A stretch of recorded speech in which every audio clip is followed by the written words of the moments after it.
Good morning students. हम पढ़ रहे हैं चैप्टर 9 भारत के संदर्भ में नियोजन और सतत पोषणीय विकास। नियोजन शब्द आपके लिए नया नहीं है, क्योंकि यह हमारे दैनिक जीवन में प्रयोग होने वाले शब्दों का एक अंग है। आपने इस शब्द का प्रयोग अपने परीक्षा अथवा किसी पर्वतीय स्थल पर जाने के लिए की गई तैयारी के संदर्भ में किया होगा।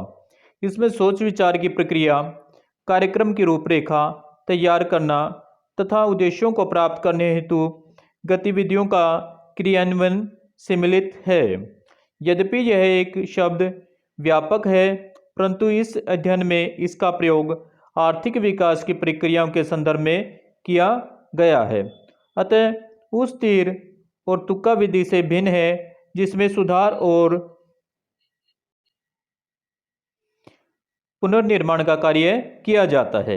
सामान्यतः नियोजन को दो उपगमन होते हैं: खंडीय नियोजन और प्रादेशिक नियोजन। खंडीय नियोजन का अर्थ है अर्थव्यवस्था के विभिन्न सेक्टरों जैसे कृषि, सिंचाई, विनिर्माण, ऊर्जा, निर्माण, परिवहन, संचार, सामाजिक अवसंरचना और सेवाओं के विकास के लिए कार्यक्रम बनाना तथा उनको लागू करना। किसी भी देश के सभी क्षेत्रों में एक समान आर्थिक विकास नहीं हुआ है। कुछ क्षेत्र बहुत अधिक विकसित हैं तो कुछ पिछड़े हुए हैं। विकास का यह असमान प्रतिरूप सुनिश्चित करता है कि नियोजक एक स्थानिक परिप्रेक्ष्य अपनाएं तथा विकास में प्रादेशिक असंतुलन कम करने के लिए योजना बनाएं। इस प्रकार के नियोजन को प्रादेशिक नियोजन कहा जाता है। लक्ष्य क्षेत्र नियोजन: जो क्षेत्र आर्थिक रूप से पिछड़े हुए हैं उन क्षेत्रों में नियोजन प्रक्रम को विशेष ध्यान देना चाहिए। जैसा कि आप जानते हैं कि एक क्षेत्र का आर्थिक विकास उसके संसाधनों पर आधारित होता है, लेकिन कभी कभी संसाधनों से भरपूर क्षेत्र भी पिछड़े रह जाते हैं। आर्थिक विकास के लिए संसाधनों के साथ साथ तकनीक और निवेश की आवश्यकता होती है। लगभग 1.5 दशक के नियोजन अनुभवों से यह महसूस किया गया है कि आर्थिक विकास में क्षेत्रीय असंतुलन प्रबलित हो रहा है। अंतर काफ़ी नज़र आ रहा है क्षेत्रों की विभिन्नता का। क्षेत्रीय एवं सामाजिक विषमताओं की प्रबलता को काबू में रखने के क्रम में योजना आयोग ने लक्ष्य क्षेत्र तथा लक्ष्य समूह योजना उपगमों को प्रस्तुत किया है। लक्ष्य क्षेत्रों की ओर इंगित कार्यक्रमों के कुछ उदाहरणों में कमान नियंत्रित क्षेत्र विकास कार्यक्रम, सूखाग्रस्त क्षेत्र विकास कार्यक्रम, पर्वतीय क्षेत्र विकास कार्यक्रम शामिल हैं।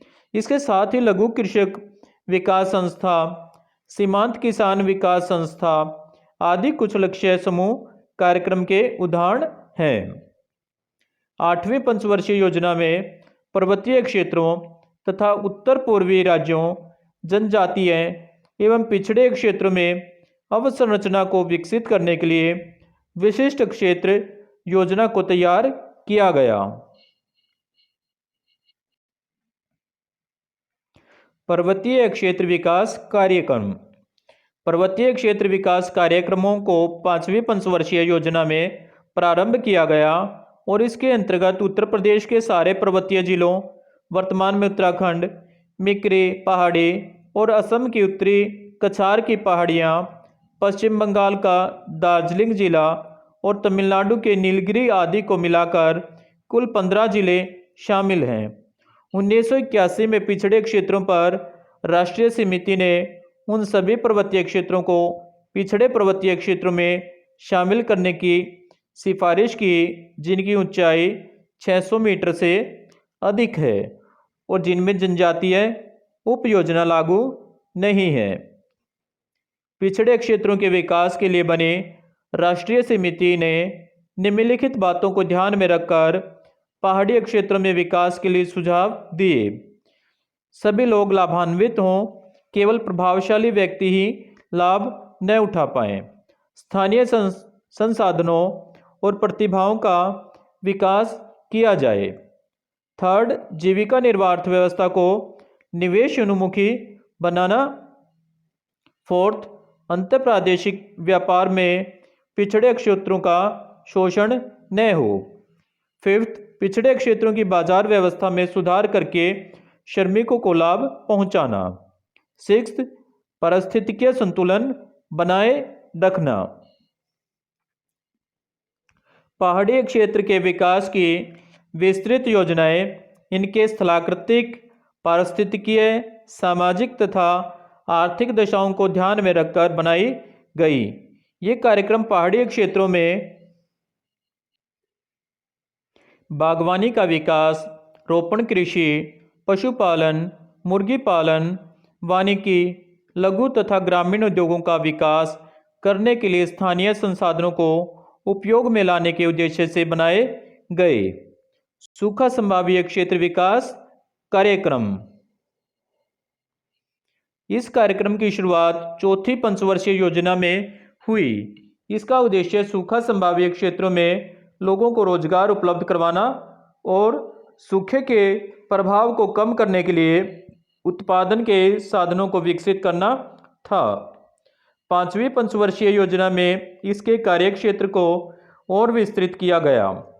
प्रारंभ में इस कार्यक्रम के अंतर्गत ऐसे सिविल निर्माण कार्यों पर बल दिया गया जिनमें अधिक श्रमिकों की आवश्यकता होती है, परंतु बाद में इसमें सिंचाई परियोजनाओं, भूमि विकास कार्यक्रमों, वनीकरण, चरागाह विकास और आधारभूत ग्रामीण अवसंरचना जैसे विद्युत, सड़कों, बाजार, ऋण सुविधाओं और सेवाओं पर जोर दिया गया।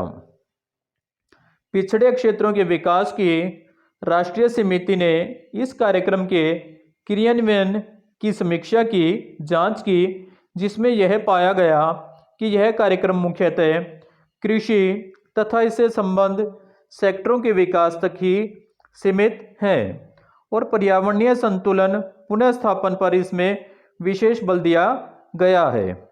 जनसंख्या वृद्धि के कारण लोग कृषि के लिए सीमांत भूमि का उपयोग करने के लिए बाध्य हैं, जिससे पारिस्थितिकीय निम्नीकरण हो रहा है।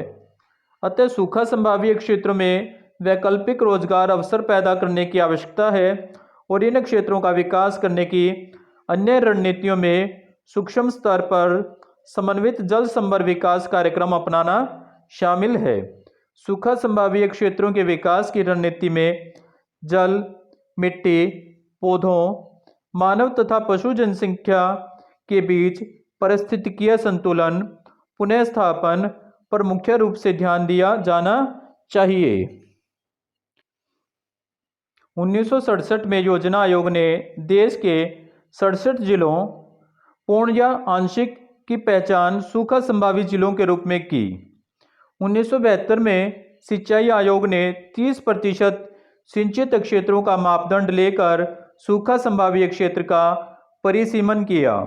भारत में सूखा संभाव्य क्षेत्र मुख्यतः राजस्थान, गुजरात, पश्चिमी मध्य प्रदेश, महाराष्ट्र के मराठवाड़ा क्षेत्र, आंध्र प्रदेश के रायलसीमा और तेलंगाना पठार, कर्नाटक पठार और तमिलनाडु की उच्च भूमि तथा आंतरिक भाग के शुष्क और अर्ध शुष्क भागों में फैले हुए हैं। पंजाब, हरियाणा और उत्तरी राजस्थान के सूखा प्रभावित क्षेत्र सिंचाई के प्रसार के कारण सूखे से बच जाते हैं। स्वतंत्रता के बाद भारत में केंद्रीकृत योजनाओं को अपनाया गया, लेकिन धीरे धीरे विकेंद्रीकृत बहुस्तरीय योजनाओं की ओर कदम बढ़ाए गए। केंद्र, राज्य तथा जिला स्तर पर योजनाओं को तैयार करने की जिम्मेदारी योजना आयोग की थी, परंतु 1 जनवरी 2015 को योजना आयोग का स्थान नीति आयोग ने ले लिया। केंद्रीय तथा राज्य सरकारों को युक्तिगत तथा तकनीकी सलाह देने के लिए भारत के आर्थिक नीति निर्माण में राज्यों की भागीदारी सुनिश्चित करने के उद्देश्य से नीति आयोग स्थापित किया गया है।